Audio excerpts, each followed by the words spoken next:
Hello, everybody, and welcome back to episode 25. I can't believe we've got 25 episodes down, quarter of a century already. Obviously, it's the Everything Motor Racing podcast. You're joined by, again, your host, Declan, and Jacob Ward as well. Hey, guys, back again. Sorry. Back again. Guess who's back? I can't really say guess who's back, because Back you're again. here every week. Maverick's back. Maverick. Oh, yeah. Maverick is back. We'll get into that in a minute. But, yeah, we obviously... Next weekend is MotoGP again. Excited, and we've had World Superbikes this weekend. Bit of BSB in there. We got about it really. I don't think there's any other. Oh yeah, there's F1 as well. But that's boring. So yeah, it depends on how you look at it. Well, I read on Twitter that it was a boring race. So oh yeah, it was. I mean, it's F1. It's boring as hell. What was it? Hambot, Verstappen. No Verstappen, Hamilton, Bottas. Same guys, different order. Yeah, but I don't want to turn this into an F1 podcast, but it's rumoured that Bottas will be announced this week at Alfa Romeo, open the doors for George Russell at Mercedes. And apparently, according to Nico Rosberg, was signed for Mercedes today, so that's interesting. Yep, quite happy with that as well. Finn replacing Finn, blah, blah, blah. Yeah, I mean... I'm not really that bothered about F1 in the slightest, but George Russell's George Russell, so we gotta support George. You know what I'm saying? Mm. So, but yeah, we've been. I don't know if Jacob's watched him. I didn't ask him, but we had some pretty insane World Superbike races again this weekend, as we've been kind of accustomed to all year long at the moment. Yeah, I didn't watch it. I was busy. I just about get away with keeping my MotoGP weekends free having two kids. If I did World Superbikes as well, then I would never see them, you know what I mean? So, sorry, Superbikes, you lose. But yeah, I mean, I know you're not the biggest Superbike fan, that's fine, but it is... Woo! I would genuinely say that the racing, I wouldn't say, the thrill of MotoGP and all that will always be key. Will always be the winner, you know, with the technology advancements and... The racing in MotoGP is very good. You know, we had Aleix Espargaro on the podium last weekend. It's the best thing ever, you know. But I don't know, the racing in World Superbikes this year is just to another level. Toprak and Raya this weekend at Magny Cours just pushed each other so hard. Raya was having issues. Alex Lowe's crashed twice trying to stick with them. Redding couldn't stick with them. You know, they were smashing lap records left, right, and centre. And really, at one point, Raya's shoulder was literally robbing on the fairing of Toprak as they were going in turn 5. Aldi, I can't remember the name of it. But, you know, they were going down that tight hairpin, and Jonathan Ray's elbow was on the fairing. Mm. It was... it's great racing. Madness. Don't get me wrong, I'm not disputing it. I just, you know, don't have the time. No, I mean, you got kids and all that, so... Yeah, it's what it is. It's a bit of a kick in the plums, because I would enjoy watching it. But, I do catch the highlights, and obviously, where we go to the group chat, I hear about everything that goes on anyway. So it's not the end of the world. I think it was a bit harsh of what happened in the sprint race, which we'll get on to. But, yeah, overall, Superbikes is in a very good place right now. Best it's been for a while, because it was lost in the wilderness for years, wasn't it? Yeah, especially when, Raya was winning everything as well. It just kind of... I don't know, it took the edge off of it, and now Toprak's come and kind of brought it back to life, because no one, the last few years, has been able to match the consistency of Jonathan Raya these last few years. You know, it's always been Raya, and then second place has always been 200 points behind by the end of the year. Redding pushed it to 50 points, and then we've come into this weekend, they're equal on points, only 7 points separate them now. You know, Toprak's the first man who can finally properly challenge Raya, because Alvaro Bautista did it and won every race for first. I think it was either 11 or 12 races, but then he started crashing, dropping off. They obviously reduced the revs, which really did screw his season over. And now it's just because the Kawasaki's had to been docked 500 revs. It's just throwing the cat amongst the pigeons now, and it's the pigeon among the cats. Yeah, that one. No, it's good to see Yamaha up there and then Superbikes once again. They haven't really been up there consistently since Spies, have they? Yeah, exactly. Yeah, I mean, Spears and Crutchlow those days, and then but since then, they've fallen off. They had Melandri and stuff. Then they left the series completely for a long time, just to focus on MotoGP and obviously endurance and things like that, and Moto America, where Cam Mobier was obviously killing it, and now they're back. And obviously they came back with who did they come back with a few years ago? Alex Lowe's and Mickey Alex Lowe's, VDM. yeah, that was it. Yeah, I mean, and so they came back with those two, and they've propelled it to where it is now, and Toprak is battling for a world title. Well, Yamaha in general are just killing it. They're leading comfortably in. Well, I wouldn't say killing MotoGP. it in MotoGP. No, wait. Let me finish. They're killing it comfortably in MotoGP because Fabio's got over 50-point lead. They're absolutely wiping the floor with everybody in Moto America with Gagne. O'Halloran's quite decently leading the British Superbike Championship. Obviously, it's going to change soon when the showdown comes after next weekend. And then obviously Toprak's winning slenderly by a tinier margin in World Supers. So it's good. Yeah, I would dispute the killing it in MotoGP because 3 out of the 4 are struggling. Yeah, Fabio is killing it. Yeah. But Fabio's the rest, the difference. Man. Yeah, in anything superbikes, you want to be on a Yam. Superbike, Super Sport 300. Yeah, well, not Super Sport 300 anymore because they were killed off with the rev balancing and all that. That destroyed the Yamahas for a bit. They're all right now, the Kawasaki's there, but that's ebb and flow, and I think they'll nerf the Kawasaki's again soon, and then Yamaha will be better, and then they'll hit the Yamahas again. Blah blah blah. And it's just how it is. They've got 100cc in there. Yeah, 100cc, and you got to push the bike around the track.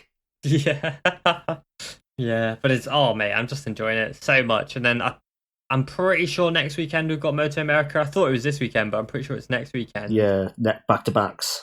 Yeah, nice. Yeah, so then obviously we've got Tony Elias racing. He's joining the attack boys of Josh Herring and Jay Gagne. So expect a 1, 2, 3 there.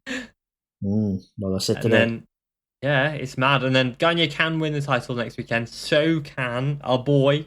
We're not even going to pretend. Our boy Sean Dillon Kelly as well. So yeah, fingers crossing everything, crossing fingers, toes, plums, the lot.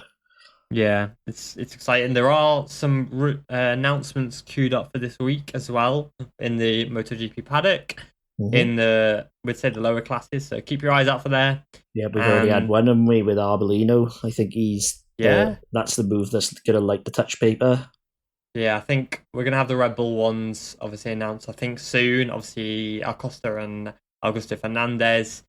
Jaume Massira is expected to stay in Moto3 next year with the same team. After being promised a Moto2 ride, that's going to be a kick in the testes for him, isn't it? Yeah, a little bit, but it's Pedro Acosta. Yeah, nobody accounted for Pedro today. Not even Ayo accounted for Pedro. No, exactly. And there are some seat moves. I don't know how much we can say, but there's been a lot of riders who were a rider was meant to sign with a top tier team in Austria, but something happened and now he hasn't signed. So now it's a case of us just waiting and seeing. It just behind the scenes, it is crazy what's going on in the contracts. I don't know why he didn't sign. I don't either. Obviously, we can't say who, but it's a very fast rider. We can say that much. Yeah, he can scoot around the track quite well. Yeah, but there are some other rumours actually. The ones that we can say because they are actually in the published media. Daniel Munoz, who's only 15 and will be 15 till halfway through next year, he's linked to a move, I think, with the Max Racing team. Correct me if I'm wrong. It might be Tech 3. I don't know. I can't remember. And then David Alonso is also 15. Yeah, and then David Alonso is also 15, is linked to a top team. I can't remember. Sorry, I'm terrible. Shoot me. Yep, he's been linked with Ayo if he wins the rookies, is it not? That's right, yeah. And it was weird because it was meant to be Morera, but it's weird with that's fallen off now. Yeah, it's sad, really. But I don't think Alonso should go up because he's only 15. He's not exactly killing it in the Chev at the moment. Yeah, he's destroying everyone on the rookies, but give him one more year in the CV, like the Raul Fernandez did. Hit 16 years old, then go in. Raul Fernandez took 2 extra years in the Chev, and realistically, he was more than fast enough to battle in the World Championship. And now look at Raul Fernandez. He's a MotoGP rider within, I think, 3 or 4 years joining them. joining the World Championship. He joined the Moto3 World Championship full time in 2019, and 2022 he'll be a MotoGP rider. Yep, that's it. Sometimes it's worth taking a step sideways to go forward later on. Yeah, obviously Fernandez is an exceptional talent. My advice would be to Alonso, my advice to Alonso would be basically bide your time. You've got time. Aspar love you. You could easily stay and compete in the Chev next year. Yeah, exactly. And it's a solid squad, a solid team, and it could, if Guevara suddenly has an amazing year next year, which we're expecting because he'll have a year under his belt, then maybe Guevara can then move up to the Moto2 World Championship with the same team, who are rumoured to be riding Kalex next year again, the Aspar team. Well, apparently they've signed it, haven't they? Gas. Well, it's Gas, isn't it? They'll be running like Gas branded bikes, but they'll be Kalex. Yeah, much like IO with KTM now. But apparently the deal is inked. So we are going to be one less Boscosco team now, which in steps apparently a Vintia. So that's quite interesting. Because we don't actually know where Vintia are going to run, but all signs point to Boscosco. Yeah, because they obviously it was kind of like quite common news that once they left MotoGP, they'd focus on Moto2 again. Yeah, so it's now been pretty much confirmed. That was part of the deal with Sky, wasn't it? Yeah, exactly. And then Ivan Ortola as well in obviously the rookies, and the Chev is doing really well, and his team, the MTA team, have confirmed that they're returning to the World Championship for next year.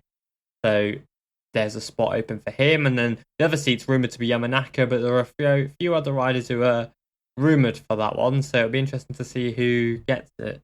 I hope Yamanaka does get it. He's just starting to make steps. Yeah, he's struggling a little bit, but he's got it. But it opens go on, sorry. It opens a nice little door for Joshua Watley, British rider, because he races for the team in the Chev at the moment. Next year, if Watley can have a solid season in the Chev, then we could be seeing him in the World Championship in 2023. That's it. And aside from that would then open up 2 Bristol seats if Salah, as rumoured, goes to Moto2. Which, Bristol is not a bad team to step into as your first season in Moto3. No, it's a really good squad. I mean, at the end of the day, Barry Baltus did well in there. Jason DePasquier was obviously allowed to grow and develop. He didn't score any points as a rookie, but then, oh my God, this year he was fantastic. Yeah, you can't ever feel Baltus would have performed the same had he stayed down. Yeah, Baltus obviously he's just too tall. I think if Baltus was on a Kalex, he'd be amazing, but it does hurt about Jason DePasquier because his progression was just absolutely astonishing this year. And to do it with Bristol, who gave him the shot and could easily have said, look, this ain't working in his rookie season where he didn't score a point. It's harsh to say, but it would have been justified because, points are very difficult to come by in the MotoGP World Championship. It's that simple. Yeah. So all it takes is a bit of faith.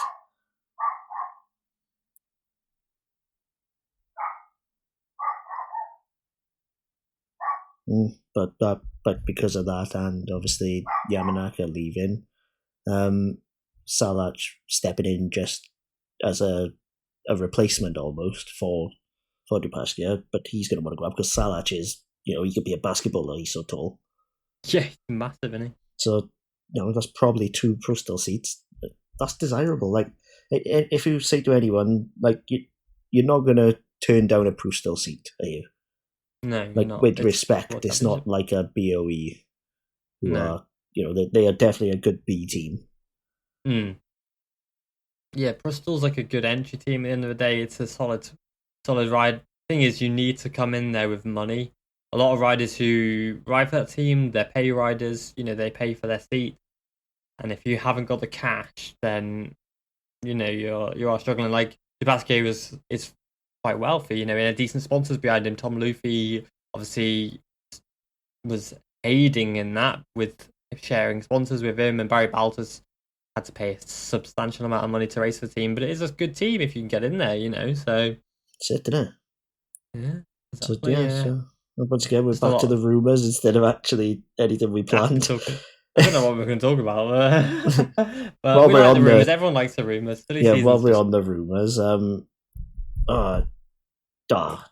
bollocks! I forgot what I was going to say. Never mind, don't worry. well done. I was going to Well say done, something Jake. that was relevant, and then I just completely forgot. Well, if you remember, maybe just Oh, tell me later on. intact. Oh yes, Dixon and Vieje. Yes, but also at the same time, what's gonna? Is there going to be 2 spots or just one? Well, the thing is, Jay Dixon's now heavily rumoured for that MotoGP seat after his performances already. Mm. But That's it, didn't it? and like with the Schrotter as well, because there's been an interview where the team have said they're happy with him, but then Dixon and Vieja are linked to the team, and you're like, what's going on here? Yeah, because they both rode for him previously. Like Dixon only as a replacement, Yeah. but Jürgen Ling is very, very big admirer apparently. So that's a thing. Like that could easily play into Dixon's hands. Yeah, and it provide him with a solid kind of base to push forward. You know, Luthi battle for the championship with the team. They're not a bad team. Oh, they're a very good team. The Petronas team aren't bad, don't get me wrong, but they don't have the CV in the middleweight class that what Intact do. Yeah, Intact are an established Moto2 team, aren't they? Yeah, they are, whereas Petronas have famously struggled. You know, I mean, Petronas Moto2 only have one podium to their name. And that's not as like slating them or saying you're a bad team, because they're not. We know that. But their Moto2 record nowhere near compares to their MotoGP and their Moto3 record. So yeah, that's it. And who do we think is going to jump onto the Avintia? Because I'm assuming they're going to want to promote one of Antonelli or Tata. Well, I would assume, right, here's my Possibly logic, both. right? I'm saying because Antonelli's already got the links, Antonelli can go up to the Avintia squad, and then Minho, the door's open for him to race for the VR46 team. Yeah, well, that's what's happening. And Emilio is signed for Sky Racing next year in Moto2. I don't know about signed, but I know apparently he's put pen to paper and he will go up. So fair play. I believe it. Put it that way. Yeah, I mean it's interesting as well. Then it leads us to McPhee, you know, another veteran of the class. There's rumours of him going to, was it Max Racing? I can't remember. It was to a KTM Max team. Racing on a Husky. Yeah, that alongside Sasaki. Yeah. So that opens up a Tech 3 seat. Which is rumoured to go to Adrian Fernandez, thanks to Raul Fernandez. Yep, Red Bull links. Makes sense. Yeah. Raul will probably punch anybody who doesn't agree. So yeah. It's just like, I'm just joking, Raul, don't come after me. Yeah. Well, no, you're not. He's not Fanati. You're fine. Yeah, because obviously Fanati's rumoured to be going back up with MV. To speed up, wasn't it? No, MV, wasn't it? No, it's not going MV. No, it's speed up. Speed up.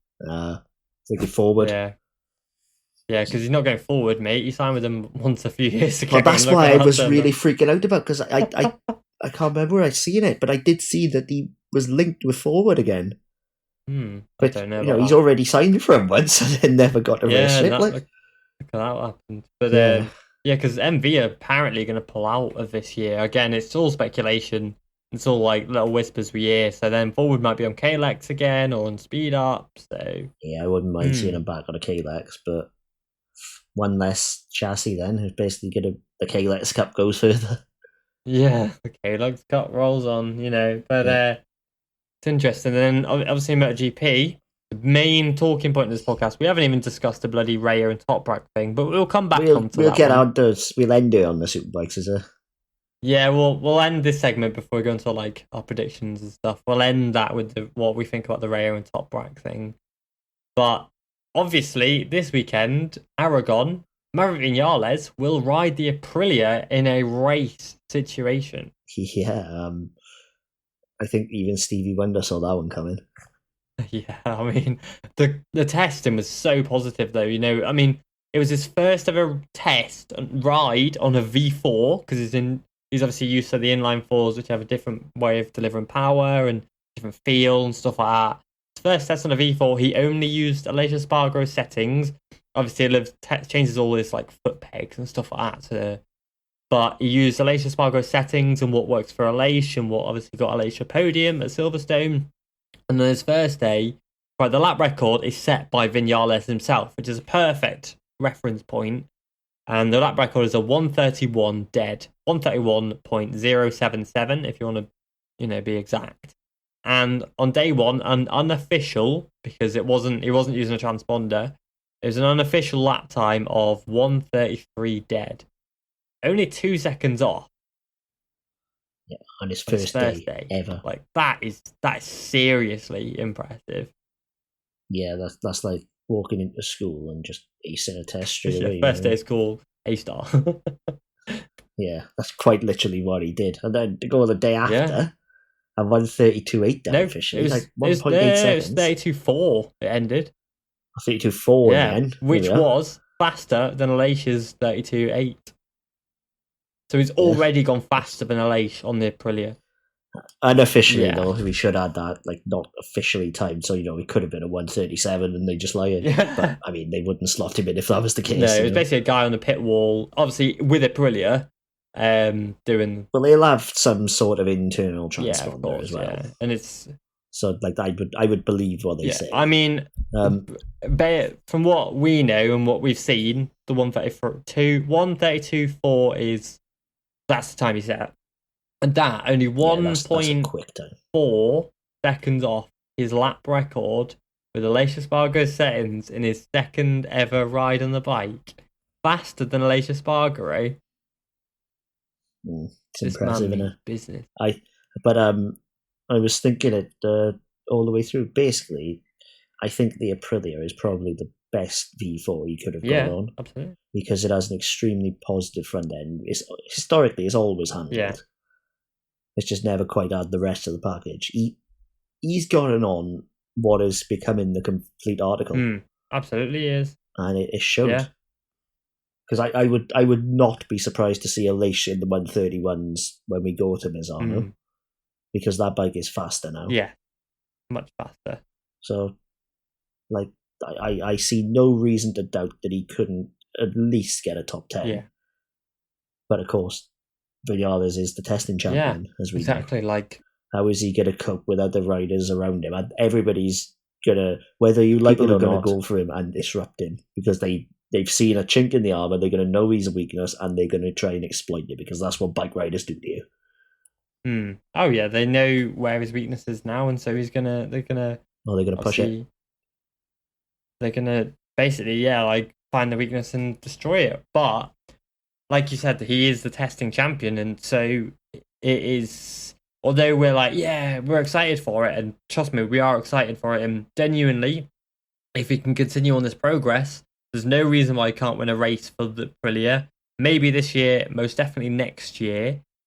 Obviously, and that's if this positive trend continues. But Viñales, as we know, is completely up and down, and he's always... It's like, when you get a new girlfriend and you got this honeymoon phase. Well, you're forever alone, but you get a new girlfriend and it's the best thing in the world. They're perfect for you, blah, blah, blah, blah, blah. Viñales is always like that, and he's so high up, and then he drops to, incredible lows. And I think now he's riding that incredibly high wave. But when things aren't going right for him in Aprilia, that's it. At the end of the day, it's still a developmental bike. Yeah, it's not got the history or accreditations that, say, the Suzuki or the Yamaha or the Honda would have. No, it's worrying. It's really worrying.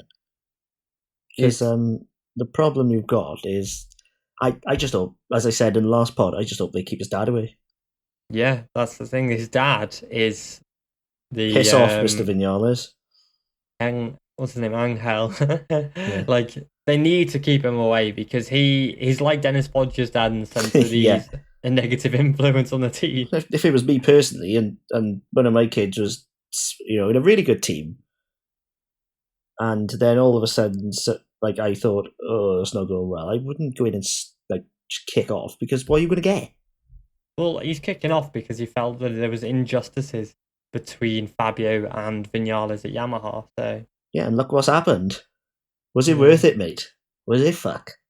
Well, it might be worth it because now he's on Aprilia. Yeah, that is true. Like that's Which one is what thing he that wanted all along. So that's one thing that does piss me off about this whole move is you shouldn't get good things by performing. mm. But that's Well, by the like by. Vinales obviously is attempted to destroy the Yamaha to try and get out of the contract, and it's done that. It's got him out of the contract, but it's a case of okay, it's all good for Yamaha now. No, for Vinales now. And it's a little bit like okay, so you can just basically try and destroy something and be rewarded. This I don't like that part of it. Like, no, that part's like horrible. if he was feeling that, like Yamaha are not. I'm gonna go out on a limb here and say it in a nicest way possible. Yamaha are not vindictive like Honda. They wouldn't have held him to the contract if he was doing that badly. Yeah, because like it's not worth it for either party.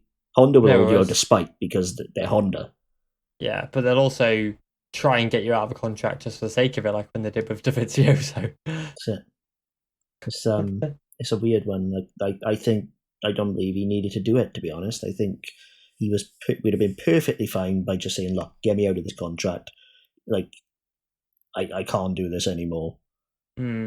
Instead of exploding the bike, and I would go out on a limb and say his dad had something to do with it. So keep him away, keep him in the outside the fence with Foggia's dad, and they can just bitch amongst themselves. Easy.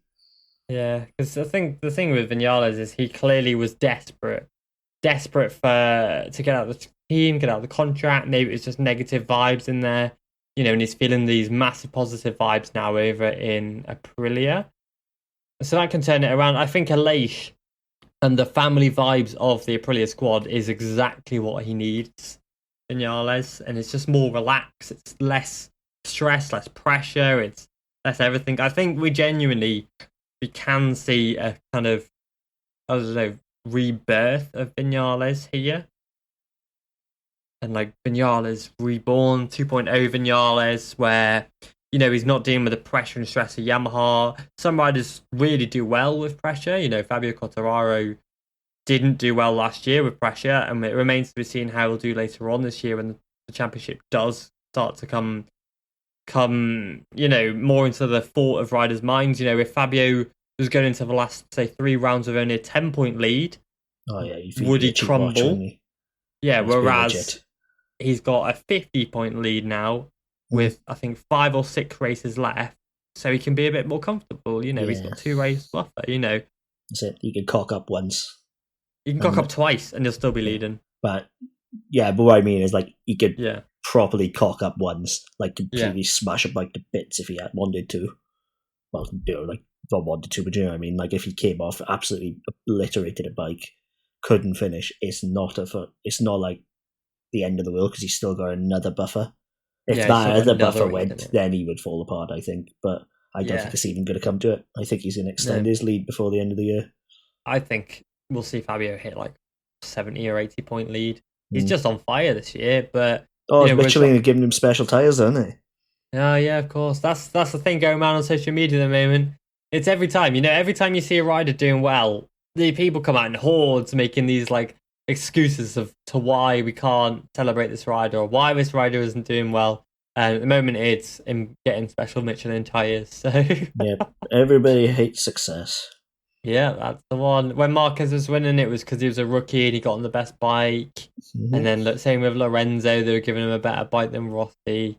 And then now it's Fabio getting special tyres. Yeah, when Pecco wins it next year, and the other thing will be. Yeah. Oh, he's only there because Rossi have paid him off now. He ain't racing or something like that. Yeah, Pecco is he's got some bad luck this year with tyres, man. Yeah, well, as I said last week, I don't believe it's all bad luck. Like, I think Fabio is doing perfectly what's needed.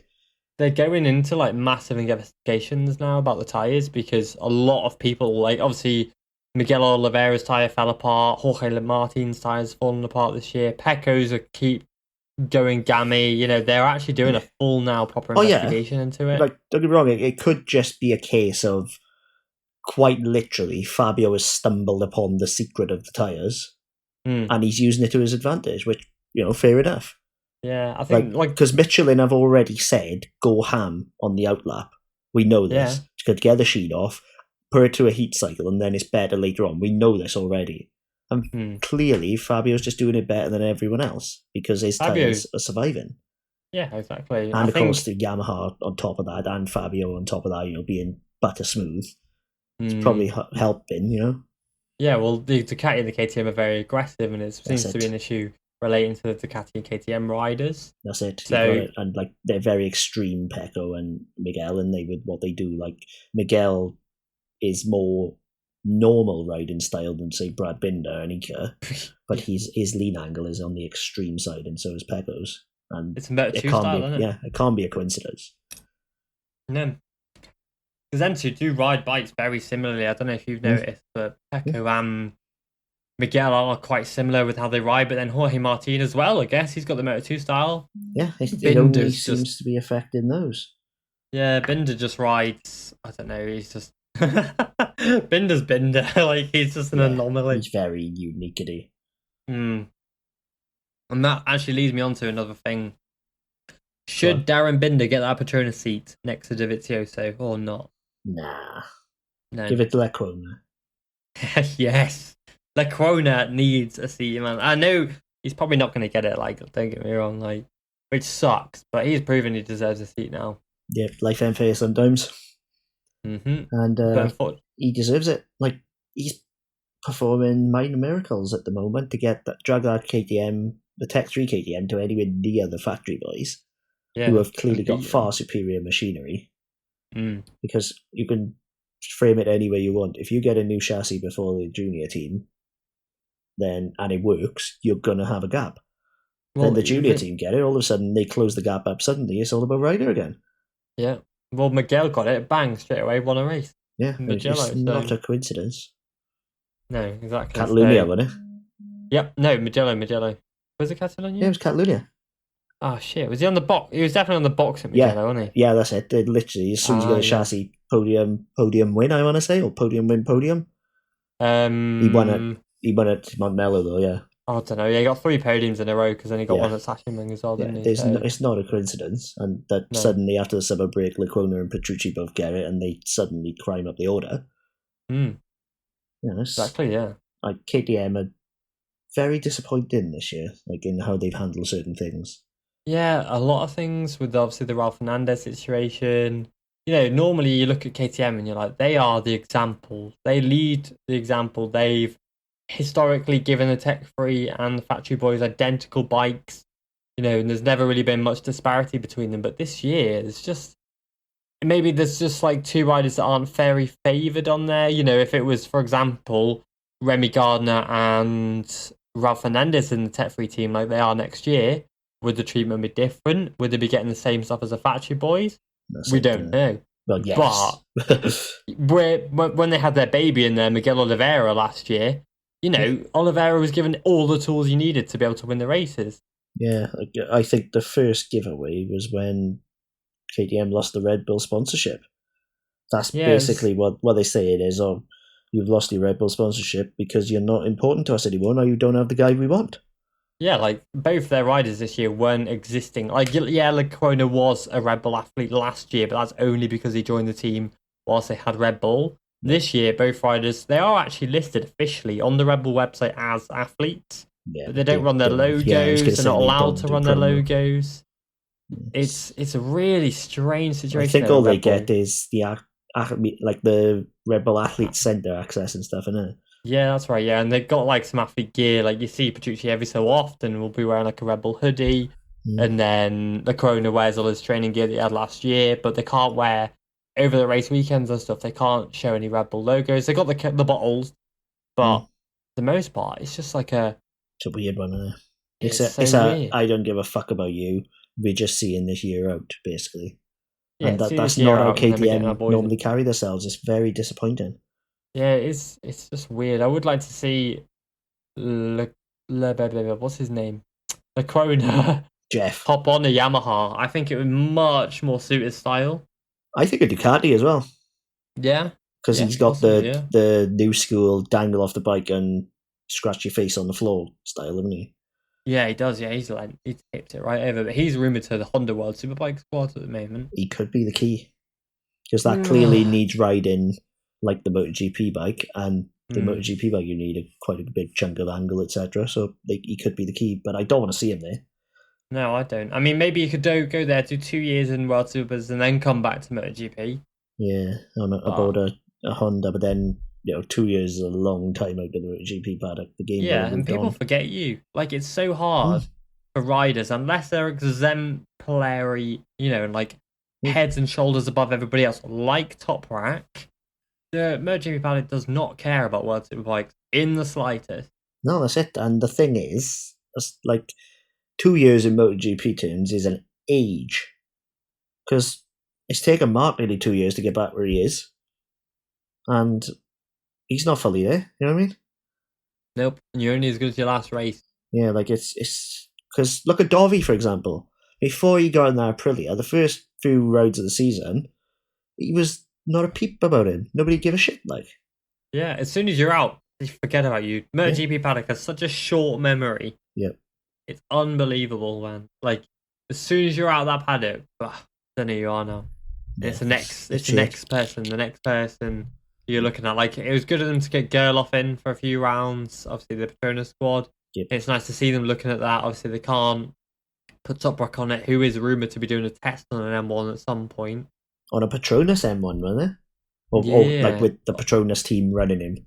Oh, no, I just heard that it was just going to do a test on a Yamaha M1. Probably, like, I would say a blacked out livery. I don't know. Oh, yeah, not like running Petronas livery, but I mean, he'll be the 19 bike and the Petronas techs will be setting him up, not the factory guys. Right, yeah. So that's fair enough. But, so there are rumours of Toprak doing a test now. So they are looking. Oh, imagine a full Red Bull livery. That'd be so good. Red Bull Yamaha. That'd be throwback century, like. Oh, that would be insane. Yeah, that would be cool. But, like, the only reason to look at Toprak is because he's doing what he's doing at this age. His teammate, Andrea Locatelli, has been outstanding this year as a rookie. I can guarantee you no one's asked if I am getting a MotoGP seat. Well, are we? Let's be honest. I am. Well, I am. If he can continue this next year, I am definitely gunning for him. But the MotoGP paddock won't care. Yeah, not necessarily the title. Now, like, would you give him a MotoGP seat? That's what I'm saying. If he continues on his upward trajectory, then yeah, 100%. Yeah, that's what I mean. Like, the end of next year, say if he wins a few races next year, I can guarantee the MotoGP paddock still won't care. I don't know.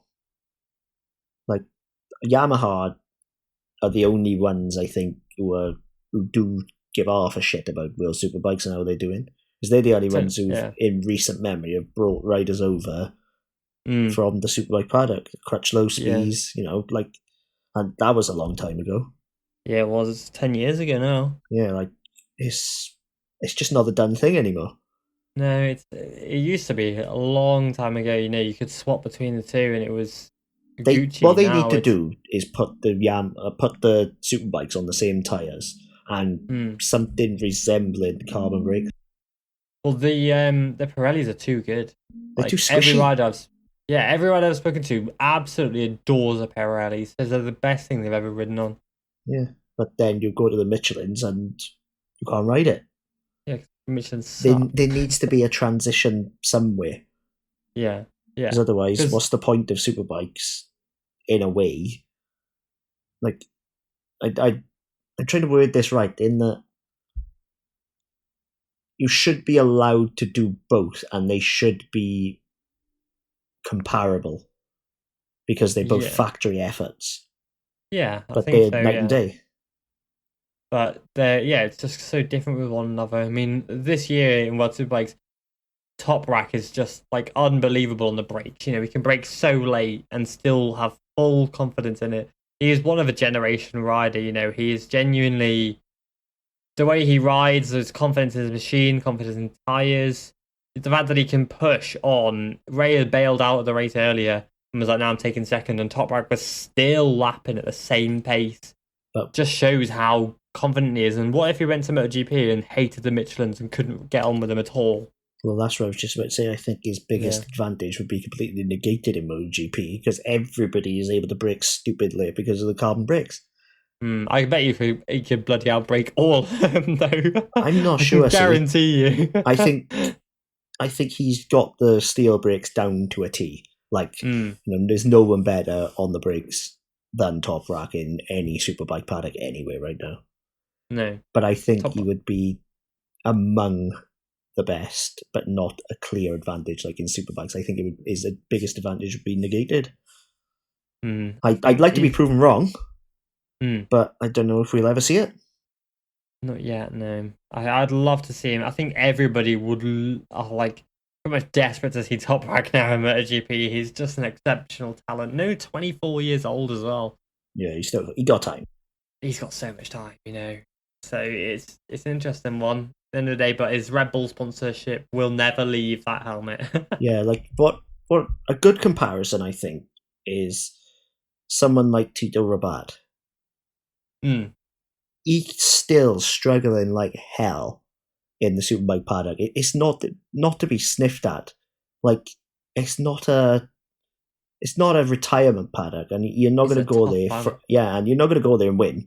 Like, it's just because you can't cut it in MotoGP. And aside from doing all that, you've got to adjust to much worse brakes, completely different tires, a much softer chassis. Tito's struggling because the chassis is softer. He's used to a rigid, tough, solid chassis, and so they've had to make this new bloody weird swing arm that makes the whole bike a bit more stiffer, so we can ride it a bit better. Yeah, and he's still getting 13s and 14s. Whereas obviously Redding has done well, but but Redding was always a superbike rider hiding money. Yeah, I think so. No, there needs to be some crossover somewhere. And the two circles that cross over in the diagrams? Yeah. They don't touch superbikes on MotoGP. No, they're literally obviously I know that one series production with obviously World Superbikes, World Supersport and 300s, and then you've got the prototype machine at 3.2 GP. But there is nowhere in there that links a little bit, to provide a feeder. It's always Moto2 riders going over to World Superbikes or World Supersport. You very rarely get a Supersport rider coming over and racing full time in the World Championship in the Moto2. That's very rare. You'll maybe get the Moto3 riders again who'll go into Supersport or World Supersport 300. You'll never get a World Superbike rider going. I don't know where I was going to go with that, because we've had Superbike riders go into GP, but it's more often than not, it's the other way around. It's normally GP back into Superbike, because as it's seen as a little bit less on the tier. Yeah, the prototype route is the well-trodden route for a reason. It's because it sets you up so much better than the Superbike route. It's the route everybody wants, and it's not only the thing about wanting it so much as I would go as far as say almost needing it unless you're an insane talent, because if you're even just that 1% off, you ain't going to adjust as well as someone else, and you're 14th. Yeah, it's just brutal. It's cutthroat. It's literally as cutthroat. I think Bobia has done quite an unprecedented step. He's done amazingly well. Yeah, and aside from taking his results out of the equation for now, what he did going from National Superbike to Moto2 World Championship, nobody else has done that and come anywhere near what he's done.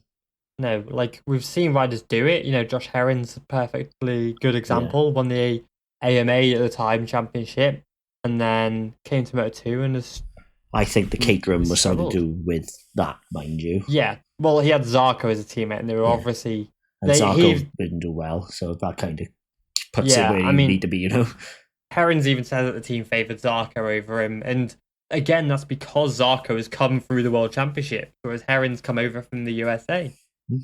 That's it, and it's a weird one because I don't see Dorna wanting to make a link. No, that's the thing. They're treating it like they are two separate entities, which they are, don't get me wrong, but there needs to be somewhere where riders can make the switch over and make it a bit easier, a bit better. We've seen riders do the opposite and go from Moto2 to Supersport and do well. Andrea Locatelli is a perfect example, and even Sandro Cortese Both went from Moto 2, won the Supersport Championship the next year. Yeah, because like they probably had so much feel compared to a MotoGP, Moto2 bike because they just so used to it. Like everything. Like, whoa, I can feel something on this R6. What? Yeah, like that's it's not just a rigid wanting to murder you machine. Like some people are born prototype riders, some Like are Furman born Aldinger, production for example. riders. Yeah, Furman's done amazingly because he's won on a super sport bike, jumped onto a Moto2 and instantly won on that as well. Like not many people do that. Yeah, not many people can make the switch from the Moto2 to the Supersport to the Moto2 and do well. It's always the opposite way back, and we've seen riders do well on Supersport. Like, I know it's come again national to international championship. Like Tara McKenzie, yes, he was riding a Suter as well. We can't take that out of the equation. But Tara McKenzie was obviously he won every race in the British Supersport Championship, and then halfway through the season left to do Moto2 World Championship and was struggling on the bottom end of the grid. Well, literally the bottom of the grid, wasn't he? And yeah, that's and no again, disrespect to him. That's fact. No, I mean, they fair play to him. He didn't have an offer for the year after as well, but he didn't have the 300 grand to pay for it. But and he's done well. But it just shows that there is such a massive difference between these like production derived machines and the prototype machines, and there's no real gap, which is where, rounding this back up to where we were talking, is where Toprak Razgatlioglu will struggle if he was to make the jump. Like he's gonna, you can't ride it like he's gonna be riding the superbike. Not the chance. moment. Not ever. The Yamaha demands you to be smooth. On the M1, you have to be smooth. The R1, you can be ruthless with it. Aside from that, like you are right, but what I mean on the whole is you almost ride the R1 like a Moto2 almost, in that you get it stopped, stand it up, you ping it out. Which is why most of the Moto2 riders train on them. Yeah, whereas if you're in MotoGP, it still requires some element of corner speed. Even the Ducati, you still need to carry some speed out. You can't just stand it up on the fat part of the tyre because everybody else is carrying so much more speed out of the corner. Exactly, yeah. I mean, and if he rides it like he's going to ride the R1, then he's going to have a bit of a shock because he's going to get past mid-corner and he's not going to be able to get his bike out of the corner because there'd be a big-ass Ducati in front of him. Yeah. Or his teammate, the Killer Corona. Yeah, all that. Like, if you're going to try and stop it really deep in the corner, standing up on the fat part of the tyre, you've got to find someone in your way. Yeah, exactly, yeah. So it's going to be a hell of a transition. Yep. Going into the incident today, obviously... Well, there was a couple, wasn't there? We should say. Yeah, well, we'll explain one, actually. The Locatelli-Michael van der Mark thing was mental. If you haven't seen it, have a look. It's on the Waterberg website, actually, if you have a look. What I really liked was van der Mark commented on the Instagram. Where are you, Michael van der Mark? Still trying to find my teeth on the start-finish straight. Yeah.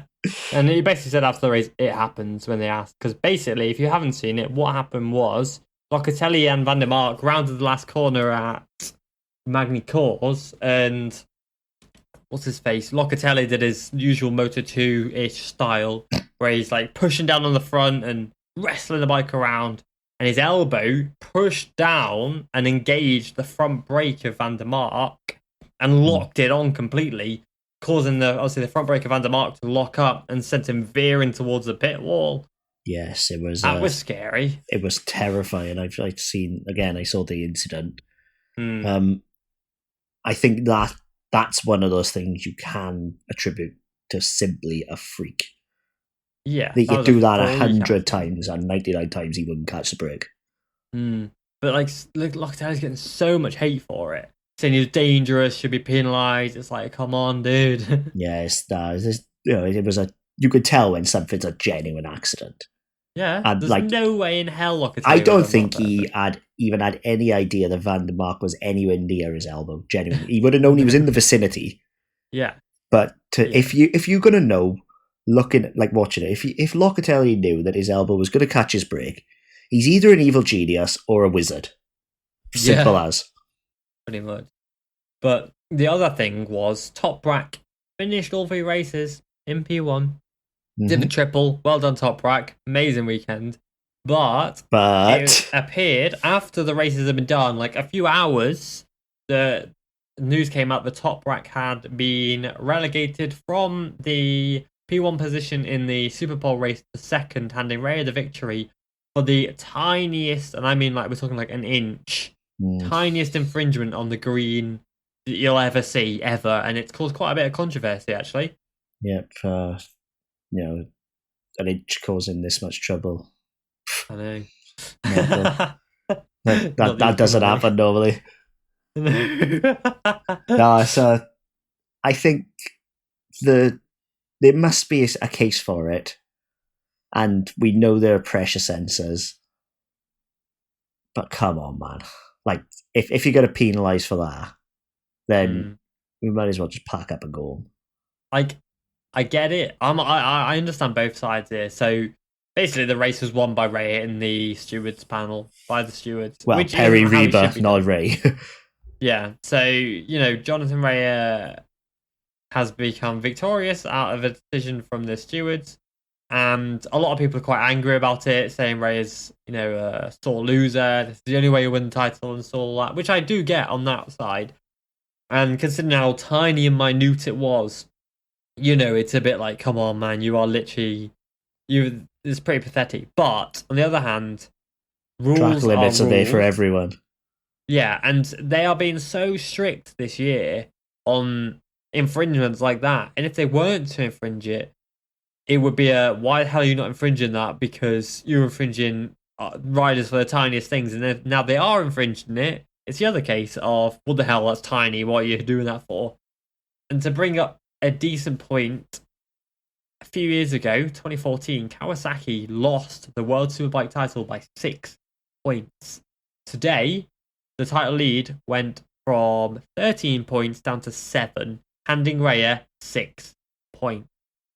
Kawasaki are going to be doing everything they can to take every single point possible. Oh, yeah.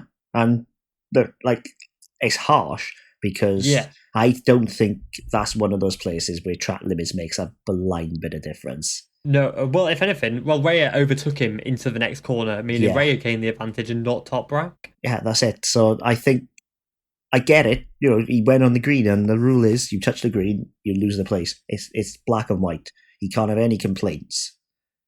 That being said, I think there are certain places, perhaps, on tracks, especially Manicourt, because it's like spaghetti in it. It's very wiggly. Like, there's no advantage or not, doesn't matter. But I think there should be certain points where a pressure sensor shouldn't be picking you up, especially as it was basically about an inch of grass and about an inch of green and then grass. I don't think Kawasaki are in the wrong for protesting because the rules are there and they broke them. Fair enough. Can't argue with that at the end of the day. But some blame should literally be laid at the FIM's door for putting track sensors in such a stupid place where there's obvious no advantage is going to be gained. I don't know if they are running the sensors. I know they're running the sensors in MotoGP, but I don't know if they're running the sensors here. It was basically Rea and Kawasaki protested it for whatever reason, maybe from the onboard footage or whatever. But it was he touched the green. It's not to do with the sensors. It's to do with the fact that he touched the green. That's why they're but that's what I'm saying. The pressure sensors are on the green, so that's how they're going to know he touched it. Yeah, because obviously they'll have the onboard footage as clear as day in the thing. Rea you can will see have it. seen it with his own eyes. As well. But having the pressure sensor backup gives them almost an out. It backs the FIM into a massive corner, and obviously everybody who governs this series, because then they have to stay consistent with these results. If they don't, they're opening themselves to a bucket load of controversy and disparity. But then if they do, go, oh no, this one we won't because it's stupid, then people are like, what the hell, you're not following the rules that you're setting, and that's why it had to be punished, because otherwise they would have been inconsistent. Like, Yeah. people are bitching about it, but I would much rather a consistent race direction than a race At direction least who they're are going to. finally showing Yeah, some consistency. yeah. Like, I think it's very harsh, and they shouldn't have penalised. They shouldn't have the sensors in that particular area because there's an inch of green, if that, and then you're on the grass and you're going to lose time. It's a case of there's absolutely zero chance he gained any time. Yeah, he didn't gain time, he lost time. So I think you need to consider the fact that it's in the wrong place. Like, but at the same time, if the track has green on it, the rules state that they have to have a pressure sensor on it. So they've just done their job, basically. It's harsh, but it is. Yeah, they've done their job, and if you're going to bitch about someone doing their job, then fuck off home. It is what it is at the end of the day, but it's controversial, but it is not unfair. And I'm sure it'll make Catalonia a whole lot more interesting. Yeah. And we got a lot of green in Catalonia, so it'll be a bit less harsh there. Yeah. Right, so going into this race weekend, we officially only have 6 races left. that actually does feel like a kick in the nuts. This is a bit hell of a season. That's freaking horrible, man. We're 12 down. At this point, we're gonna have to start thinking about winter podcast topics. Yeah, we are. Because we're gonna have to fill like 6 months of fuck all. Yeah. Oh, look at this! Our guy just fell off trading. Let's make an entire hour podcast about it. Yeah, entire podcast about. I mean, I don't know, Stefano Nipo crashing during training. Just a little low side. Or no, the video on social media the day of Aaron Canet knocking Danny Hilgado off. Make an entire 1 hour long podcast about that. He should be banned from pre-season testing. He should be banned from racing against friends in a controlled environment. Yeah, the bastard. Not good. Well, it's going to be a fucking horrible winter.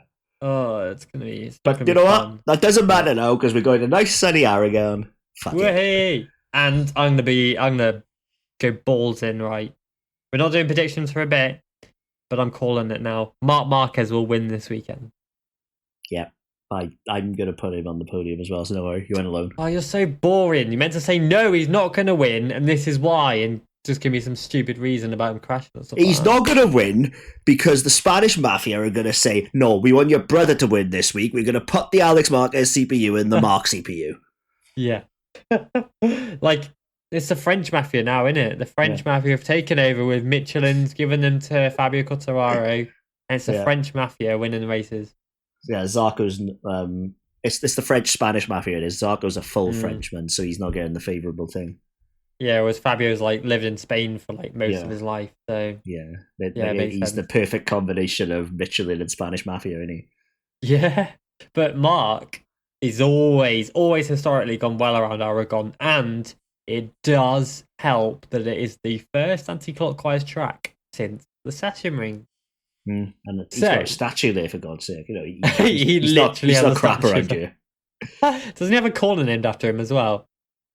Yes, I'm pretty damn sure. Yeah, the statue's on the corner. Yeah. So does Danny Pedrosa actually as well. Danny, we love Danny, but he's rumored to do another wildcard. When's he doing that wildcard? Mezzano, yeah, it is Mezzano, and we've got a double header now as well. We've got MotoGP, we got Aragon, then Mezzano. Yep. We have to with the FIM CEV race in there, but we'll go on to that next weekend. But anyway. So we'll start with obviously Moto3. Mr. Romano Fenati's on a bit of roll, isn't he? People hate him. Yeah, for what he did to Manzi, but whether we like it or not, the fact of the matter is the FIM have deemed him okay to return, and he's smashing it. He's killing it. Man is killing it. At Silverstone, he was. You can't deny his talent. No, you can't deny it. And a big thing before we start chatting about this crap. John McPhee is making his Moto2 debut. Well, finally. I was going to get onto that in Moto2, so. Oh, crap. Well, anyway, I'll pretend I didn't say that. I'm not even going to edit it out. So, yeah, Romano Fenati. You fucked it all. Fenati is. He's got to be a hot favourite based on last couple of races. He found something. He has. He's doing well. I think Biaggi punching him in the back of the head enough times was to work. Like, Yeah, well, that's the thing. He's worked well with VR46. He's deflected to the dark side, and now he's working well with Biaggi. So, yes, mm. Not a coinky dink, is it? No. You can go back to VR46 and be like, my Jedi powers are far beyond yours. Like, can't do. Release him, Lord Biaggi. Come join the dark side of the Moto 3 World Championship. Yeah. Well, he's already done the dark and you'll side. become more powerful. Yeah. You'll become more powerful than you'll ever imagine. Yep. Fucking hell. You are such a fucking nerd. I like Star Wars. Go away. Star Wars is great. Nerd. Well, I am a nerd. I've literally got a bloody MotoGP bloody page for riders' suits. Well, no, that's different. How is that different? That's just sad. That's a MotoGP nerd. No, you're just an actual nerd. Yeah, but that's just really sad that I've got a page dedicated to motorbike racing gear. If you do want to follow it, it's at Motor Racing Gear on Instagram, and we discuss rider suit changes. And, shameless plug for the win. Hey, and the fact that Fabio Quartararo used 5 gloves and Alpine Star suits, because that's my life. I like them, to be honest. Yeah, they're a bit. They suited the Alpine Stars gear quite well. They're complimentary towards it. Yes, it complemented it quite nicely. But anywho, can Acosta and Garcia wake up from their Silverstone nightmare? Wake me up, wake me up inside. Sorry, I'll shut up. Probably, yeah. This motherfucker, honestly. Them two, especially Pedro, they both know the track very well. Pedro knows it like the back of his hand now, so yeah, I think so. Pedro, you got to remember, he never raced. Neither of them. Wait, no, did Sergio race? I think 2019. 2018, so yeah, on the Estrella Galicia. Yeah, he raced. So yeah, he would have. But Silverstone was a fucking nightmare for both of them. So it was a nightmare for everyone. It's too cold, man. These Spaniards, mate, they don't know what cold is. Living their nice little villas with the nice little sunshine. So by that logic, Nicky Tooley would have won because he's from a cold place. Well, yeah, Nicky Tooley's goated for being the goat. Yeah, Callio should have been testing the KDM there because he would have won it. Yeah, well, Nicky Tooley in 2020 is the best MV Augusta rider in World Supersport. So yeah. that's a high bar. Oh, Xinlu's the only one. Yeah, that's a stupidly high bar. That is, yeah. So he's, no one's going to be beating Nicky Tooley around there. Imagine he somehow loses his ride and someone steps in and gets more points. God. Sorry, Nicky. We know you're good, really. Don't worry. Yeah. We need to actually talk about Moto 3 now. I think, right? Eisen Guevara knows his track quite well. Yeah, this is where Didn't he win there last year, 3 times? Yeah, he did the triple. Yeah, he did. This is where basically he won the title last year. He was at one point, I am not kidding you, at one point around Aragon, he was 2.4 seconds faster than the leaders because somehow he qualified in 22nd and won all 3 races. Yeah, he did. Yeah, he started all 3 races in 22nd. And won all 3. At one point, he was 2.4 seconds faster than the leaders. And Jacob, just burned into my fucking brain, Alice. If you could just remind me, actually, Jacob, what happened last time Guevara raced at a Spanish track that he knew quite well? You remember? He did right this year. Yeah, I think he led the race at one point. Did crash out, but did all right, didn't he? Yeah, and what? How well did he do at Silverstone again? Not knowing the track. Yeah, he did all right, didn't he? Yeah. I think he was 4th. Yeah, I think he was. Yeah, I don't keep tabs on him or anything. No, I think genuinely, Eisen Guevara, he's going to win it weekend. He without even joking or trying to hype him up, he could genuinely win the race this weekend. And he could win it comfortably. He could do what Finati did in the free practices at Silva. No joke. Yeah, Aragon somehow and Guevara, based on last year, this is all. He absolutely pissed it. It was absolutely fucking embarrassing for everyone else. I've never seen such fuckery. Yeah. What he did, I can't stress to you enough. If you get a chance, and you're hearing this before Aragon, go on YouTube, have a look at last year's Chev races at Aragon, and just sit back and just look at Guevara and just think, Fuck me. He's only 15 at the time. Well, actually, no, maybe he might have been 16 at that point. Yeah, But 16. either or. Like, you know, it's fucking ridiculous. Like, genuinely, it was as if he turned on MotoGP and put the AI down to 0. It's the best way I can put it. It was something else. So Yeah. I'm gonna say he's gonna win, and confidently say he's gonna win. Yeah, no, I would 100% back you on that, to be honest, without being boring. Yeah, I would completely agree. Based on what I've seen of Guevara around Aragon, how could I say no? You know, and suddenly he's found something here. Yeah. Silverstone was unbelievable. Mm. Aragon's very similar to Silverstone, except he actually knows the place.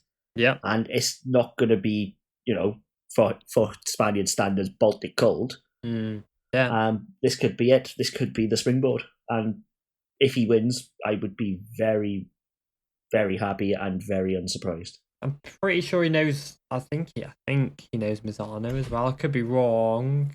No, they didn't have it. Did they? They normally do the rookies there, but the rookies is weird. Like some years they'll do a race at track, and the next year they won't. But they didn't have the rookies there last year, did we? No, it was the season openers, if you remember, after Jerez. So yeah, I don't believe he does. So this could be, this could be his opportunity to win, barring Valencia. Yeah, I think so. And the big question. I was getting to Guevara, and you fucking jumped in on it, you bastard. The big question, Jacob, is: will Dennis Foggia score 16 points or 0 this weekend? Well, he got the podium, didn't he? Yeah. So by logic, he's gonna come 24th. Yeah, he's gonna get 0 points this week, or he'll get another podium. I actually really want to see him finish the season like podium. I think I'm gonna go for nil points. Nil points. Okay. Just simply because he's had 2 podiums in a row now. Yes. And if he gets 6 now, right? Everybody boo him. And that's a joke. Don't boo any rider.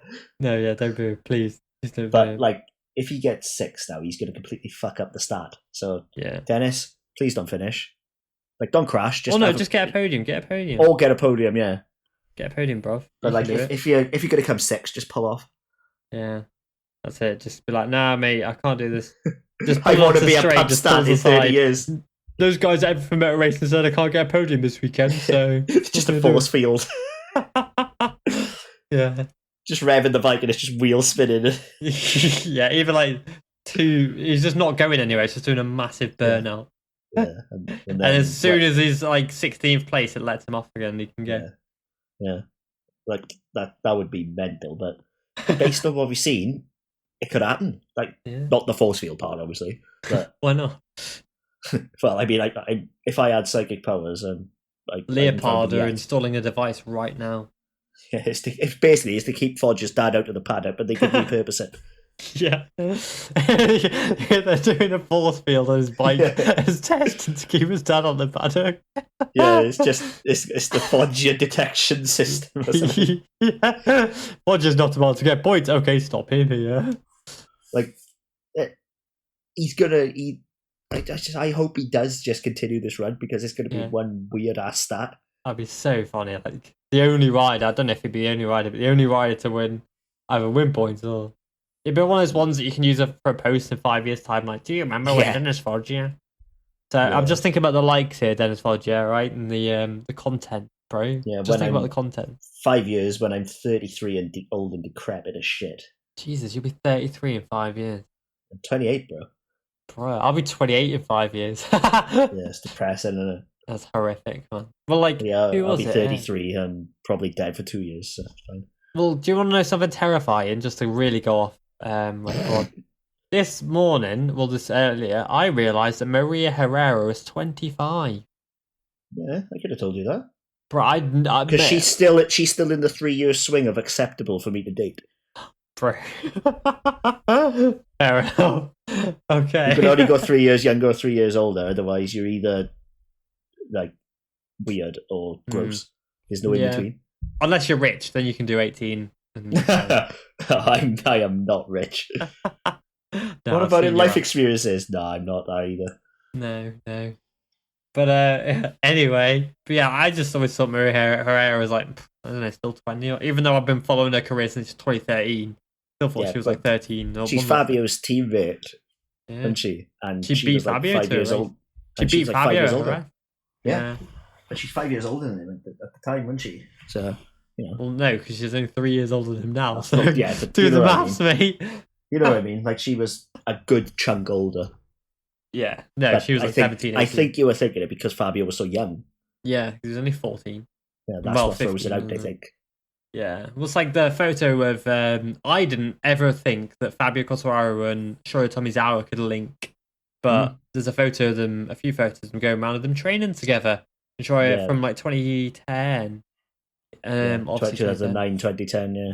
And it's like, what? Like, what? That would have been a fucking fruity friendship if it was today, wouldn't it? Yeah, be sick. Like, we should mention R.I.P. Shohei Tomizawa on this day of filming. Yeah, on the day of recording, it's been 11 years since Shohei Tomizawa lost his life. And do you know what? I'm actually sad. Obviously, I'm devastated about the fact that he died, but I'm sad that, like, a lot of people I've seen today, they don't know who he is. Yeah, they don't know who he was, you know, because obviously there's a lot of new fans in the sport and they don't know who he was. And that I saw a lot of puzzlement at the start of last year when Nagashima won at Qatar and pointed to the sky, and it was like, what the fuck's he doing that for? And of course, like, people, you know, old as shit like me and beyond, they understood, but the new people were like, what's he up to? And it's sad. Like, you know, everybody remembers Simoncelli. Tomizawa deserves the same treatment. And Salom seems to have just been forgotten about. Salom as well. They all deserve the same treatment because they all lost their life doing what they love for our sport. Yeah, exactly. But because they were MotoGP riders, they're forgotten about, and it's sad. Yeah, well, like, Kato, I really... Yeah. I can guarantee a lot of people don't know who he is these days. But that was 20 years ago, to be fair. Yeah, 2003, man. Yeah. This is getting awfully depressing. Yeah, like, I hope Pasquier doesn't have the same treatment as Saloma and Tomizawa, and he's remembered more, to be honest. We'll never forget you, Jason. Yeah. It's sad, but, like, horrible. Occupational hazard, unfortunately. Some people will lose their lives. It's just part and parcel. Yep. You know? We've got to accept it. Right, moving on to something a bit more cheery. I was going to say it at the end, but as you brought it up, I thought, why not now? Yeah, it's fair enough. It's part of the thing. I want to move on to your predictions for the Moto3 race today, tomorrow, next weekend. I got it in the end, fucking hell. Only 3 bites of the fucking cherry, like. What can I say? But yeah, Guevara to win. Yeah. Acosta second. Oh, God, yeah. John Garcia third. I see it. Okay, I rate it. I like it. I like it a lot. Right, I'm going Guevara winner as well. I've already said he's going to win, so I may as well stick to my guns. Dennis Foggia and Romano Fenati. I think Fenati's going to be in the mix, but Spanish experience will pay. Spanish mafia. I mean, experience. Yeah. Well, Turner's revs down. He's Italian. Yeah. That's why Foggia ain't going to podium. Yeah, that's it. And his force field. Don't forget the force field. Oh, shit. I should have put John McPhee on the Moto3 podium. Wait. What? Hold on a fucking minute. That ties really well into our next segment. Before that, what I was going to say was we didn't actually mention who his replacement is. Oh, it's Asman. So, yeah, can you say his first name? I don't know what his first name is to be able to try and say it. Sayarfuddin, apparently. Oh, okay. Yeah, I really hope he doesn't do anything of note because I don't want to be fucking spelling that in a post. Oh, so when Digia joined them at a Free World Championship and bloody hated I just typed Digi now. It's easier. Well, I learned that you can put, I think it's Dig, and then just put Antonio, and it works. It's Did Gian Antonio. That's how I split it up. And Baldazari, bold ass Arari. Yeah, Baldassarari, basically, yeah. But I don't want to learn to spell. It's like Nathan Atarapuvapat. My God, I hated writing that name. Yeah. I think he led a session, and I was like, "What the hell?" Honda Team Asia leads a session. I was like, "What? I've got to write that." Yeah, if you didn't know who he is, he quit racing to go and become a monk in Thailand, and now races 1000cc bikes over there still. Yeah, that's it. But if you could spell it, search him up. Yeah, but going back on to John McPhee, he finally shuts everybody up and gets a Moto2 race. Well, yeah, but when he doesn't score points, they're going to be like, "Oh, well, he didn't have any testing time. Oh, poor John. Fuck up." Oh God, you really don't like John McPhee. No, it's not John McPhee. It's the same as Rossi. Yeah. I don't dislike Rossi. It's his fan club I can't handle. Yeah. Or, and McPhee is the same because everybody reckons he's so hard done by, but what the fuck have he done of note? Oh Fuck. God. No, it does me because, like, you get the chances if you deserve them. Oh, but he had the agreement with Petronas. So fucking what? Masia had an agreement to go up to Moto2. You don't hear anybody bitching about him not getting the shot now? Yeah, exactly. It's just sometimes it's just Oh, other poor riders John. come in and yeah. But anyway, John McPhee will make his Moto2 debut. He's not expecting anything. We're not expecting anything without disrespecting him because he's not adding testing time, etc., etc. Same as Dixon last weekend. We're not going to expect fuck all because it's unfair to expect anything. Yeah, but it's a nice final thing for John McPhee to finally get that chance and maybe impress some Moto2 teams and maybe secure a ride for 2022. I don't believe he'll be anywhere other than at the back. I can't see him doing any better than Norridine did, put it that way. Norridine had arm pump the whole weekend, though. I'm not surprised the way he was fucking revving it into Magnets and Beckett.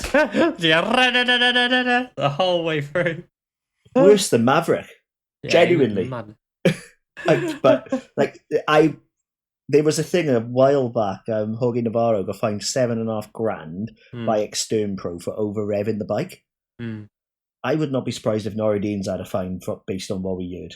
The whole pack were doing this. But Norridine was especially bad when he.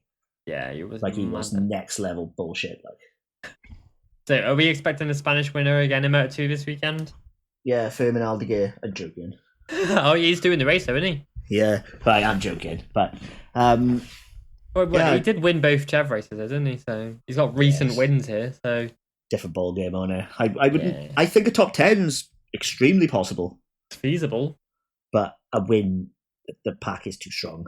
Mate, believe in your boy. I believe in it, but a top 10 would still be one hell of a result. Yeah, it'd be sick. Can Jorge Navarro continue the form? Is my question. That is a good question. The new tyre profile and all that is. Yeah, and very similar to Silverstone. If Navarro can get up there again, suddenly he might have kept his ride. Yeah. But can you see past Raul Fernandez, for example? No, because Fernandez, I'm pretty sure took his Moto3 first podium here last time out. Yep, Fernandez and other Fernandez are going to be very strong, I think. Yeah, I think Raul Fernandez will be the man this weekend. I think he'll get pole as well, to be fair. Genuinely, I think Raul Fernandez will get pole position. Yeah, I would back it. I wouldn't be surprised to see Navarro on the podium. No. But one thing I am thinking, do you remember last year how strong DG was here? He led the race before he crashed out, obviously. Yeah, on the speed up. Yeah. Can he do it again? Because that would throw the cat among the pigeons a bit, wouldn't it? That would be mental if he could, to be fair. I would. Because two riders crashed out of the lead last year, which was Bez and DG. Yeah. They're both going to be very strong. There is genuinely 6 or 7 who could win them, based on last year. Yeah, 100% there. So picking a podium is going to be fucking difficult, man.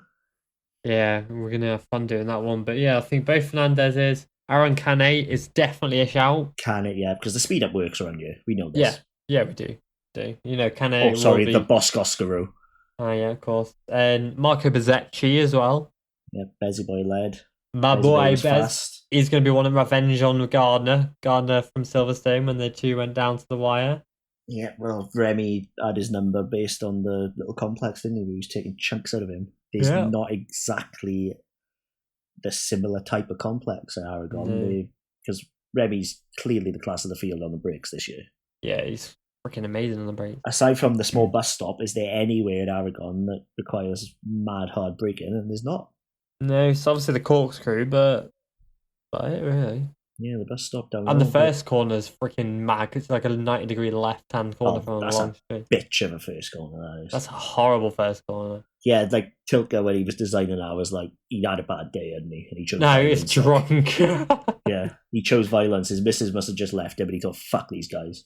Yeah, screw anyone who has to try and take this corner. Yeah, I'm going to go into a 90-degree left off the start.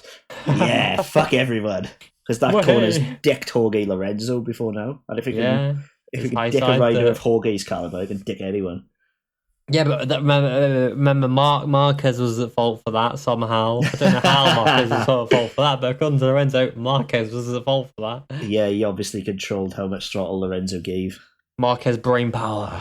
Yeah, back to Jedi mind powers. Yes. But let's do our podium predictions for this one. Both Fernandez's and Navarro, I'm going balls to it. Okay, so Fernandez. I think Navarro. I'm thinking this could be Remy's downfall. Like, if Fernandez doesn't win, title's over. That simple. Oh yeah, I think. You know what? I actually think we're going to see a decent race from Albert Arena. Just to put it out there, not podium, but he was what 10th at Silver. He's finding his feet now. Where was he? I don't know. I've got a 0 next to his name at Silverstone. Yeah, he was running 10th.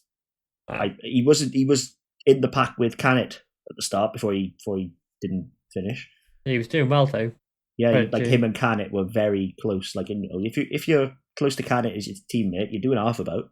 Yeah, Canet. Well, Canet, I didn't realise just 5th in the championship. Yes. I was like, what? Consistent, didn't he? Like, he might not be grabbing all the headlines, but he's consistently in the top 6 and 7. Yeah, he's got 3 podiums this year. That really surprised me. I didn't think he would be. I thought maybe a top 10, but 5th place. You're in rumours that now Gas are going to Kalex. He wants to stay. Yeah, and will basically terminate his Pons contract. Yeah. But again, it's only a rumour, and the amount of freaking rumours you hear that bullshit. Yeah, I'm not 100% sure on it. No. But would not be surprised. No. Right, my prediction. All he wanted was a Kalex, but yeah, all he wanted for Christmas was a Kalex. I think him and most of the Moto2 fields. Yeah. Imagine being on an NTS and you're thinking, "Oh my god, please, please just go cooler." But right, so I've got Ralph Fernandez, Remy Gardner, and Aaron Canet for the podium. Interesting. Neither of us went Bezzy boy. Yes. So I'm going to go for MotoGP now, and obviously Jay Dixon's back. Cal Crutchlow's racing in the place of no one at Yamaha. Technically, Franco Morbidelli. Franco Morbidelli at Yamaha. Hell yeah! And Dixon's back. Yeah, you said that. And right. I'm mad, right? I'm mad. Well, yeah, I knew this. You always fucked off, but carry on. True. Literally, I'm so grumpy. No, talk me. I'm angry. I have like a mad resting bitch face as well, which doesn't help. Yeah, I thought you were looking at me a few times, and I was wondering why I'd done it Silverstone, and then I realised that's just his face. Yeah, it's just my face. I just look angry. But what was I going to say? Yeah, so right. Facebook is a great place, right? Facebook. I don't use it, but whenever I do, right, I love going on there for comedic purposes.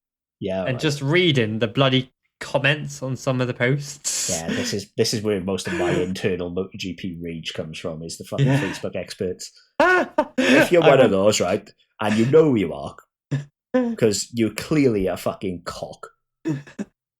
Oh, I don't think this should be a thing. Who gives a fuck? Right. But like, I went on to Facebook, right? I posted a lot of nice little posts. Obviously, posted them across all social medias. And everybody was like, on Instagram, Twitter, everyone was like, yeah. Posted on Facebook, right? The post was, Franco Morbidelli deserves that seat more than anyone else. First comment, no, he doesn't deserve it. He's done nothing. Are you mad? Are you mad? How can you say the man who was second place last year hasn't done anything? And then this year he's got podiums. He's the Moto2 world champion. He's the stock 600 champion. put it this way, there's a reason we both reply to a lot more people on Instagram. Yeah. Because Instagram doesn't seem to be full of cocks, or they just hide it better, one of the two. Yeah. Well, like, and people were like, "Oh, he's done nothing this year." It's like, you do realise You're it's a no fucking 2-year-old nothing. bike, mate. And like, Dovizioso will probably do nothing on that bike as well because it's a piece of shit. What if Dovi podiums? Well, Franco's already podiumed, so that's fine. Yeah. And he done nothing. Yeah, he's done nothing. Watch Franco now on a new machine come back and win a race. Like, instantly. Misano, like... Do you know what? Genuinely, I think it's going to take a period of adjustment that Yeah, people aren't of course. expecting. Yeah, I think... Because that 21 bike is so much better than the 19. He's not going to know what to do with it straight away. Yeah, but like, what the hell is this? It'd be like your missus having implants. You just wouldn't know what to do with them straight away. Like, bro, why is my top yoke not made of cardboard? What is this? Yeah. I know. I'm putting the throttle on and it's going forward instead of wheel spinning. Yeah. This is new. Like, what? Why is there not plastic frame underneath me? Why can I actually feel something?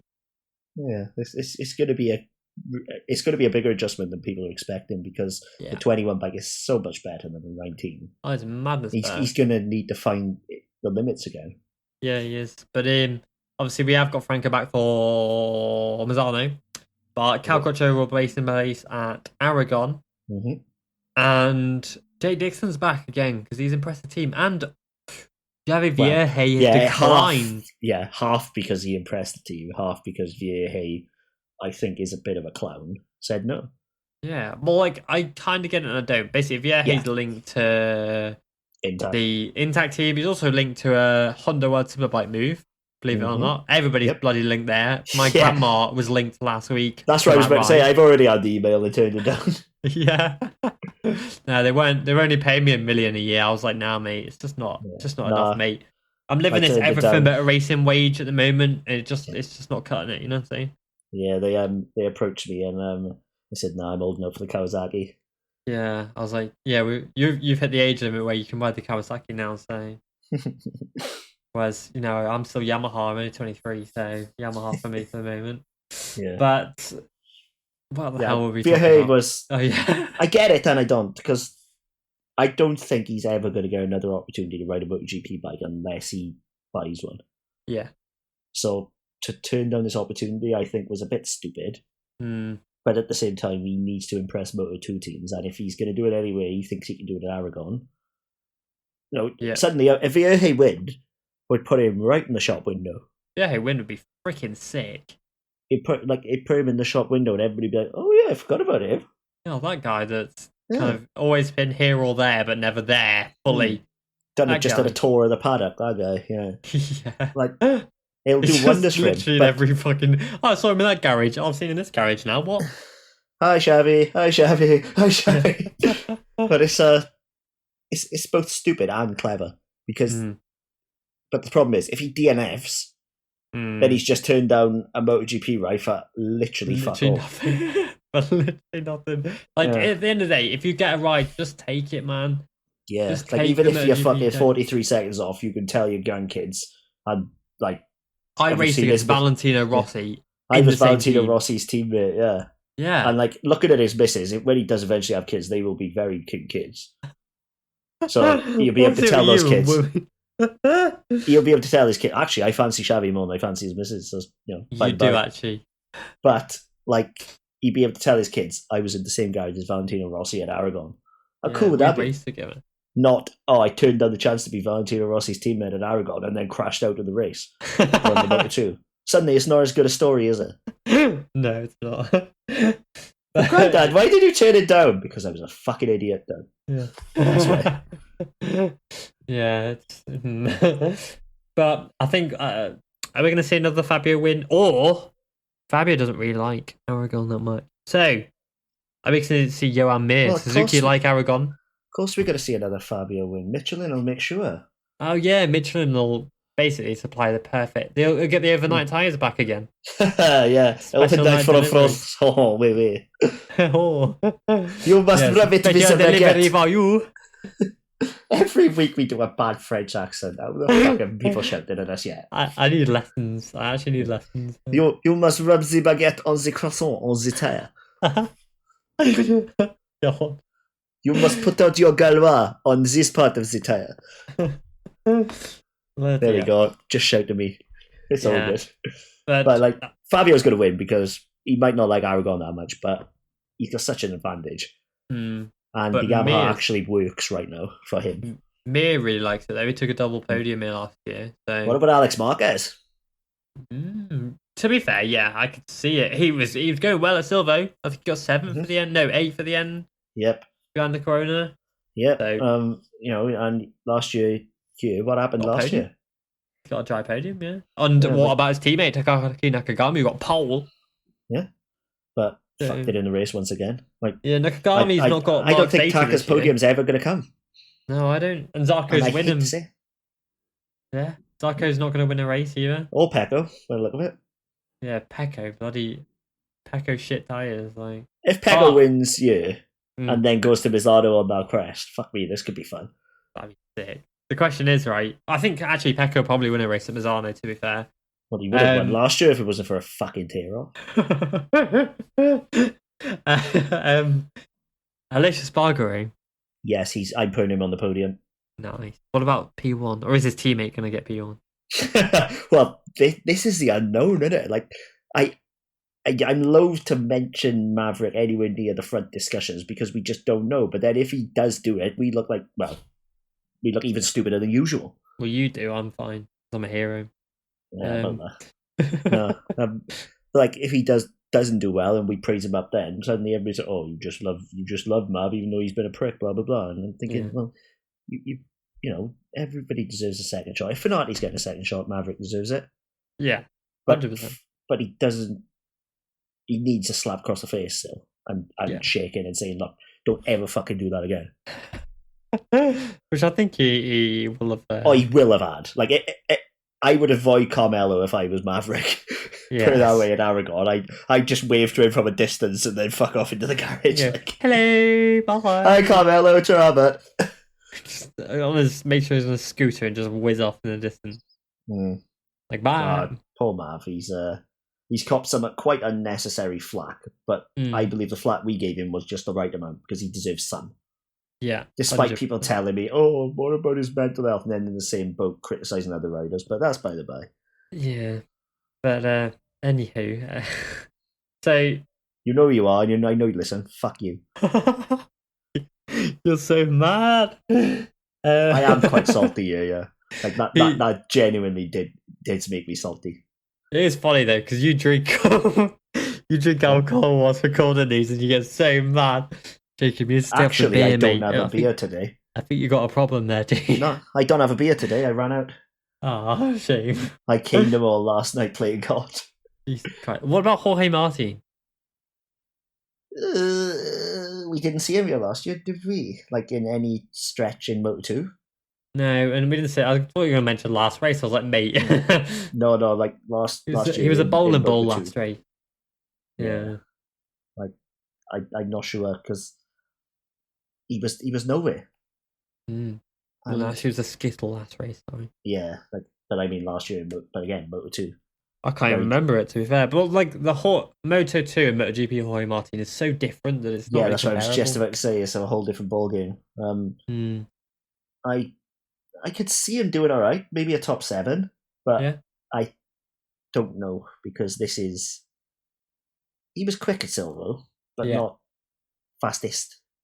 No. Which is So- he was still decent. Like he got Yeah, he he'll got get the a pole top eight, lap. He broke the pole record, mate. What are you saying? yeah, but his free practices. I mean, like his FP4, he was not on the level of the top riders. No. And I think it'll be the same at Aragon. He'll be thereabouts, but not Yeah. quite. Fair play. So, what are your predictions? Fabio, Fabio, Aleix, Ali, M. Marquez. Mark. What about Alex? Though? Shit will bust and everything. Yeah, And I think it'll shit. it's a funny one. You know what I'm going for, right? I'm going balls deep, mate. Balls in. Carol Abraham, Tito Rabat. Mate, they are the lords of this class, mate. Yeah. Xavier Simeon as well, the goated. Yeah, I shouldn't put Carol in the same class as Tito, should I? Because Carol's much better on a MotoGP bike. Yeah, Carol is literally the goat. Yeah. Like, I don't even know who freaking Giacomo Agostini is. Don't even put him in the same sentence. It was just Carol Abraham in a mask. It's not even Carol Abraham, mate. It's Carol Babraham. Carol Goograham. Carol Babraham gets all the ladies. So, I miss Carol. Yeah, Carol's a nice character, to be fair. It's just a bit. Yeah. He fucking hates of India. I love it. Really? I wouldn't have wondered or guessed why. But my predictions: Marc Marquez for the win. Ballsy. Aleix Espargaro. Maverick Viñales. You're going mad. Well, one of us active, didn't we? I'm going all out, mate. I believe it, man. What about Paul? 4th. Yeah, I'd back it. Honda like that class. Honda really like that track. But you've just said, what about you and me, and then you have me put him in the top 4. 5th place. Oh shit, where does Fabio fit into all this? And Fabio, fucking hell. Fabio, no, wait. Because his suit manufacturer is Italian, they're going to open it up again to stop the French mafia. Maybe. Yeah.